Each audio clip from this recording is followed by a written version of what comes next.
اسٹاکہولم Sweden سے عارف کسانہ کا سلام قبول کیجیے۔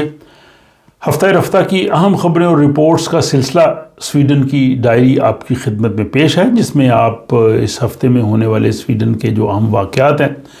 ان سے آگاہی حاصل کریں گے۔ آج 29 اپریل ہفتے کا روز ہے اور کل 30 اپریل یعنی اتوار کے روز جو ہے وہ سویڈن کے جو بادشاہ ہیں کارل گستاف سکسٹن، ان کی جو ہے وہ 77ویں سالگرہ 77th برتھ ڈے جو ہے وہ منائی جا رہی ہے۔ اس لیے آپ دیکھیں گے کہ جو یہاں پہ ہماری ٹرانسپورٹ ہے، لوکل ٹرانسپورٹ ہے، بسیں وغیرہ، ان پہ آپ کو سویڈن کے پرچم جو ہے وہ نظر آئیں گے۔ اور جب بھی یہ دن ہوتا ہے اس طرح کے خاص دن، اس دن جو ہے وہ جھنڈے جو ہیں وہ بسوں وغیرہ پہ لگائے جاتے ہیں۔ اور اس کے ساتھ ہی کل جو ہے وہ ایک اہم دن ہے، اس کو جو ہے والبوری کہتے ہیں، یعنی وہ اس موسم بہار کی آمد کا اعلان اور سردیوں کے گزر جانے کا اعلان، اور پھر موسم گرما آ رہا ہوتا ہے۔ اس حوالے سے میں نے ایک خصوصی ولاگ بنایا ہے کہ یہ جو 30 اپریل کا والبوری دن ہے اس کی کیا اہمیت ہے۔ بہرحال کل مختلف علاقوں میں ہیں، آپ اپنے علاقے میں چیک کر سکتے ہیں، وہاں پہ آگ کے وہ الاؤ جلائیں گے، وہاں پہ وہ بہار کے جو ہے وہ گانے گائیں گے، اور جو سٹوڈنٹس اس سال گریجویشن کر رہے ہیں وہ بھی وہاں پہ آپ کو روایتی ٹوپیوں میں نظر آئیں گے۔ تو کل کا دن جو ہے وہ بڑا خاص ہے،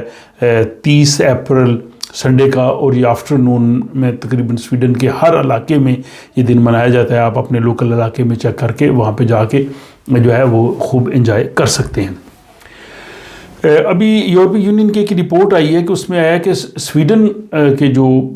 لوگ ہیں وہ ان پہ جو قرض ہے وہ تیسری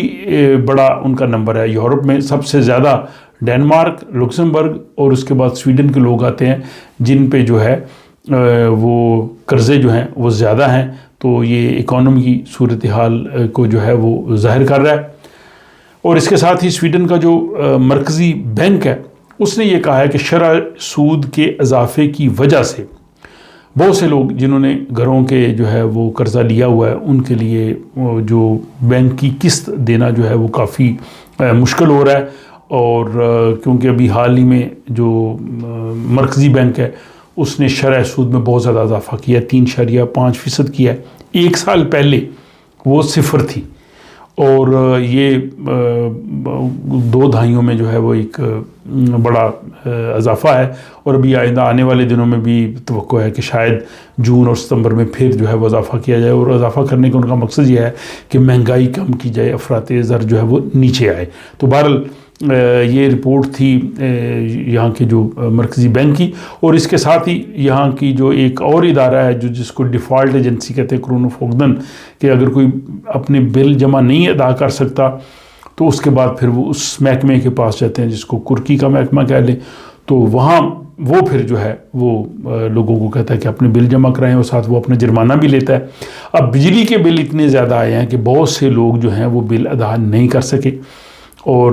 اس کرونوفوگدن کا کہنا ہے کہ ہمارے پاس 17,500 لوگوں کے کیسز ہیں کہ جو اپنے بجلی کے بل ادا نہیں کر سکے، اور یہ پچھلے سال کے مقابلے میں 47% زیادہ ہے۔ تو یہ بھی وہی وجہ ہے کہ یہاں پہ انٹرسٹ ریٹ زیادہ اور افراط زر کی وجہ سے لوگ جو ہیں وہ اپنے بل ادا نہیں کر رہے۔ اس کے ساتھ ہی یہاں کی سویڈن کی جو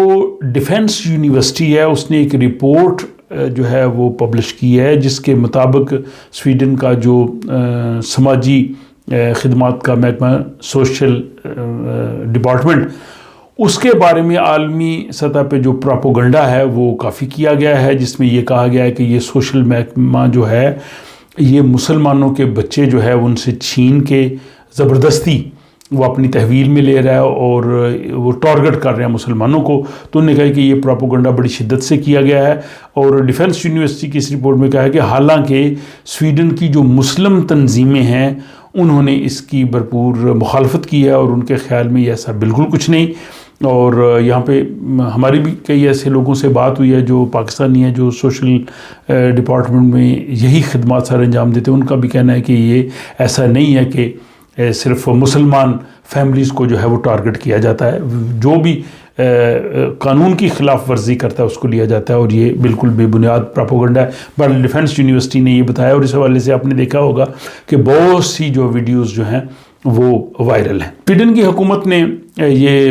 امکان ظاہر کیا کہ جو اس سال خزاں میں جو سویڈن کا بجٹ آئے گا اس میں ٹیکسز کم کیے جائیں گے لوگوں پر۔ یہ ان کی جو 4 جماعتی اتحاد ہے اس نے یہ اس پہ ایک فیصلہ کیا ہے، اور اس میں تقریباً وہ کوشش کر رہے ہیں کہ 10 بلین سویڈش کرون کے ٹیکسز جو ہے وہ کم کریں۔ ان کے ٹیکس کم کرنے کی وجہ سے لوگوں کو زیادہ جو ہے وہ رقم ان کی جیب میں ملے گی۔ تو بہرحال یہ اگلا خزاں کا جو آ رہا ہے بجٹ اس میں یہ چیز واضح ہو جائے گی۔ اسٹاک ہوم میں مکانوں کی قیمتوں میں جو ہے وہ اضافہ ہوا ہے۔ اس سے پہلے بھی ایک رپورٹ میں بتایا گیا کہ سویڈن میں جو گھر ہیں اور جو اپارٹمنٹس ہیں ان دونوں کی قیمتوں میں جو ہے اضافے کا رجحان ہے۔ تو ابھی یہ جو ایک دانسکے بنک ہے اس نے بھی یہ رپورٹ ظاہر کی ہے کہ اسٹاک ہوم میں گھروں کی جو قیمتیں ہیں ان میں 0.5% جو ہے وہ اضافہ ہے، اور وہ کہہ رہے ہیں کہ اضافے کا رجحان جو ہے وہ مستقبل میں بھی نظر آ رہا ہے۔ سویڈن میں ایک نئے قانون کی منظوری دی گئی ہے جس کے تحت دہشت گرد تنظیموں کے ساتھ تعلق رکھنا یا ان کے لیے کام کرنا یا ان کی معاونت کرنا جو ہے وہ جرم قرار دیا گیا ہے، اور اس کی پاداشت میں جو ہے وہ 2 سے 8 سال کی سزا وہ بھی دی جا سکے گی۔ اور یہ جو قانون ہے یہ 1 جون سے نافذ العمل ہوگا۔ اس قانون کی صرف 2 سیاسی جماعتوں، لیفٹ پارٹی اور گرین پارٹی، میڈیو پارٹی، انہوں نے اس کی مخالفت کی ہے۔ اور یہ قانون اس تناظر میں آیا ہے کہ سویڈن نے نیٹو کی رکنیت کے لیے اپلیکیشن دی ہوئی ہے، لیکن ترکی جو ہے اس کو اپروو نہیں کر رہا۔ ترکی کا کہنا ہے کہ کچھ ترک مخالف گروہ جو سویڈن میں ہیں وہ دہشت گرد تنظیمیں ہیں، وہ یہاں پہ کام کرتی ہیں، تو سویڈن ان کے خلاف کارروائی کرے۔ اس پہ کافی لمبی بحث کرنے کے بعد بالآخر لگتا ہے کہ سویڈن کی حکومت نے ترکی کے اس مطالبے کو کافی حد تک تسلیم کر لیا ہے، اور اس کے تحت ان تنظیموں کے خلاف کارروائی کی جا سکے گی جن کو وہ دہشت گردی کے زمرے میں لے کے آئیں گے۔ اور اس کے ساتھ ہی سویڈن کے جو وزیر خارجہ ہیں انہوں نے بھی یہ کہا ہے کہ جو PKK ایک کردش تنظیم ہے وہ سویڈن کی سلامتی کے لیے بھی خطرہ ہے، وہ سویڈن اور ترکی کے تعلقات کے لیے بھی خطرہ ہے۔ اور آخری خبر یہ کہ ڈنمارک کے وزیر اعظم نے سویڈش وزیر اعظم سے کوپن ہیگن میں ملاقات کی ہے، ان کے ساتھ جو سویڈن کی امیگریشن کی منسٹر بھی تھیں، اور انہوں نے امیگریشن کے حوالے سے جو ہے وہ گفتگو کی ہے۔ اور ڈنمارک کے جو وزیر اعظم ہیں انہوں نے اس چیز پہ خوشی کا اظہار کیا ہے کہ سویڈن بھی ڈنمارک کی پیروی کرتے ہوئے امیگریشن میں وہی تبدیلیاں لے کے آ رہا ہے جو ڈنمارک نے کی ہیں۔ سخت گیر جو پالیسیز ہیں، اور سویڈش جو پرائم منسٹر ہیں ulf Kristersson انہوں نے بھی ان کے ساتھ ملاقات کر کے اور وہاں پہ جو تفصیلات انہوں نے حاصل کی ہیں اس کے بعد انہوں نے کہا جی کہ مجھے یہ اعتراف کرنے میں کوئی آر نہیں ہے کہ امیگریشن کے حوالے سے سویڈن جو ہے وہ ڈنمارک سے 10 سال پیچھے ہے۔ تو ان کے کہنے کا مطلب یہ تھا کہ 10 سال پہلے ڈنمارک نے جو سخت گیر امیگریشن پالیسی اختیار کی تھی وہ اب ہم کرنے جا رہے ہیں۔ بہرحال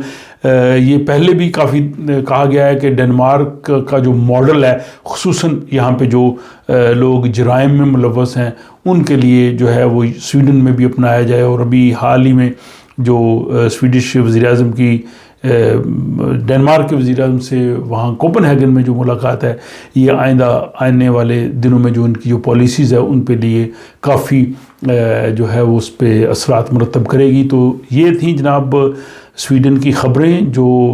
اس ہفتے کی اہم رپورٹس تھیں، وہ آپ کے سامنے پیش کی گئی ہیں۔ مجھے امید ہے کہ ہمیشہ کی طرح آپ کو یہ سلسلہ پسند آیا ہوگا۔ اور دوسرا یہ کہ دوران ہفتہ اگر آپ سویڈن کی خبروں سے آگاہ رہنا چاہتے ہیں تو یہ ہمارا فیس بک گروپ ہے اردو پوسٹ سویڈن، آپ اس کو لائک کر سکتے ہیں۔ اس میں کوشش کی جاتی ہے کہ روزانہ کی بنیاد پہ اہم خبریں جو ہیں وہ اردو میں پیش کی جائیں تاکہ ہمارے جو اردو جاننے والے احباب ہیں یہاں سویڈن میں یا سویڈن سے باہر تو وہ سویڈن کے حالات سے باخبر رہ سکیں۔ بہرحال اپنا خیال رکھیے گا اور اگلے ولاگ تک کے لیے اجازت دیجیے۔ خدا حافظ۔